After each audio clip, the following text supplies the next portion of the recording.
دەستگای خێرخوازی بەخشین بەردەوامە لە کەمپینی کۆکردنەوەی هاوکاری بۆ لێ قەوماوانی غەزە و بڕیارە خۆیان هاوکاریەکان بگەێنن بە ناوچە کارەساتبارەکان. ئێمە سپاس بەخوای گەورە پێشوازی خێرخوازان و خەڵک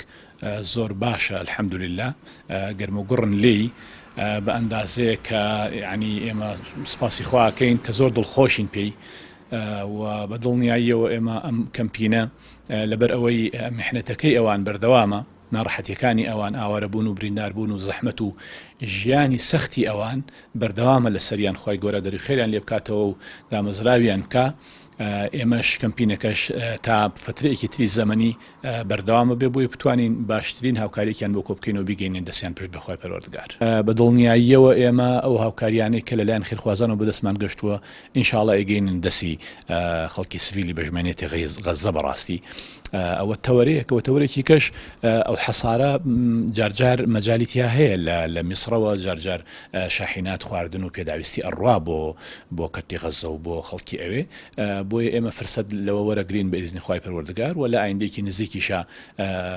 ئەیدینە سوشال میدیا و میدیا کە ئێمە چۆن هاوکاریەکانمان ئەگەێنینە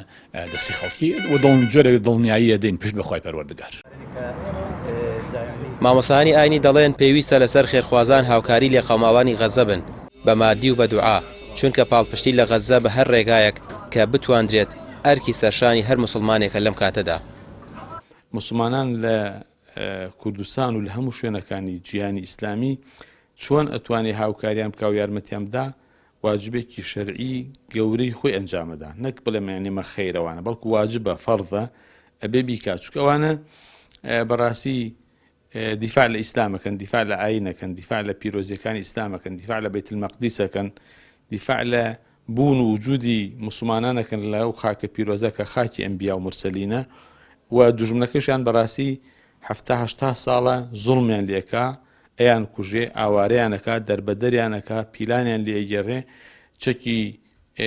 قەدەغە بەکارێنێ لە دژیان، ئێوانش دیفاعێک لە خۆیانەکەن لەو دیفاعات تووشی ئەو ناڕەحەتی و ئەو زەحمەت و چەرمەسەرێ بوون. بەڕاستی ئەرک و واجب و پێویستی سەرشانی هەموو مسلمانەکە هەر کەس بە توانای خۆی چ نەگەتوانێ بە پارە، بە قسە، بە پشتیوانی، بە خۆپیشاندان، بە هەر شێوەیەک لە توانایە هەیە هاوکاریان بکە. تا ئێستا خێرخوازێکی زۆر هاوکاری کەمپینەکەی بەخشینیان کردووە بۆ گەیاندنی هاوکاری بە لە قەوماوانی غەزە و هەر بەخشین خۆشی وەکو ڕێکخراوێکی خێرخوازی نێودەوڵەتی هاوکاریەکان لە یەکێک لە سنووری وڵاتانی دراوسەی غەزەوە دەگەێنێت بە لە قەوماوان. ڕامیا عوسمان، کەناڵی پێام، سلێمانی.